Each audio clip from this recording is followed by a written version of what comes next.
So my name is Carlo Baker, and I'm the director and owner of KB Concierge, a concierge company based in London, specializing in luxury travel and events.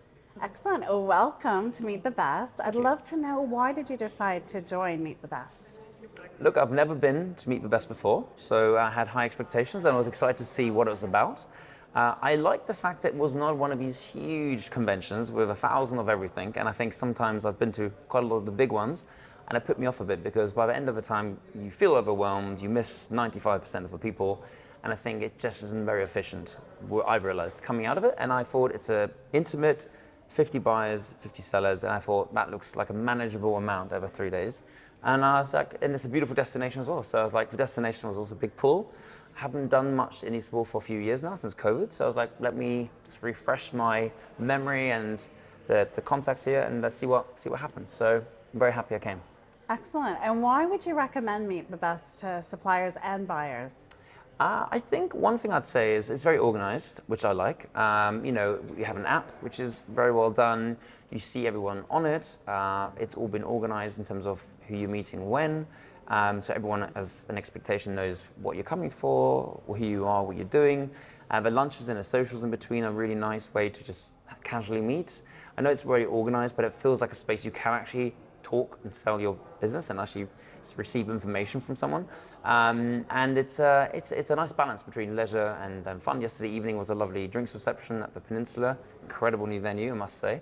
And yeah, I like it's not just meetings, and it's got some nice social things coming up as well. I've heard tomorrow, a boat tour, I think.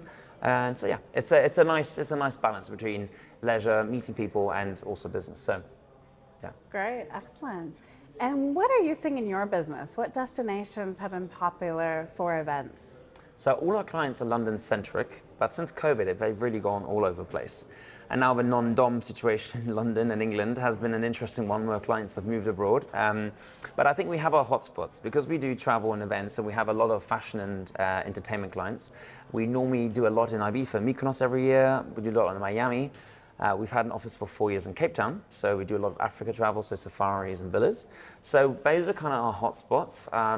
But we then now have done, events in Brunei, did event in Thailand, did event in the Maldives, in Sri Lanka now recently, doing some things in Italy. So it's been varying. I think there's no real pattern as such, apart from the key places. Cannes Film Festival we do events around the big events throughout the year. So F1, Super Bowl, Ascot.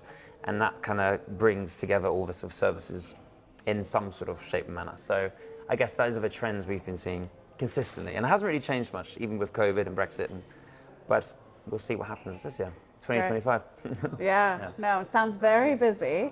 But to help you, do you use AI within your business? That is something that's a hot topic right now, especially in the travel world. Yeah, it is. Well, look, I think it's interesting to use it. We use it more to compare.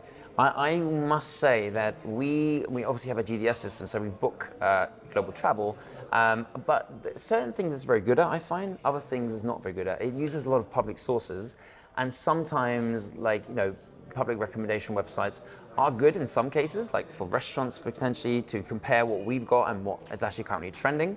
So for trends, we use it. But in other areas, such as some of the services we offer, you can't find online, or it's very hard to get. It does a very good job. So I think it's just knowing what it's good at and what it's not. We're constantly wanting to learn and grow. So our team are also trained on ChatGPT 4.0. So we do use it, but it's more of a comparison more than we rely on it, because sometimes it's let us down.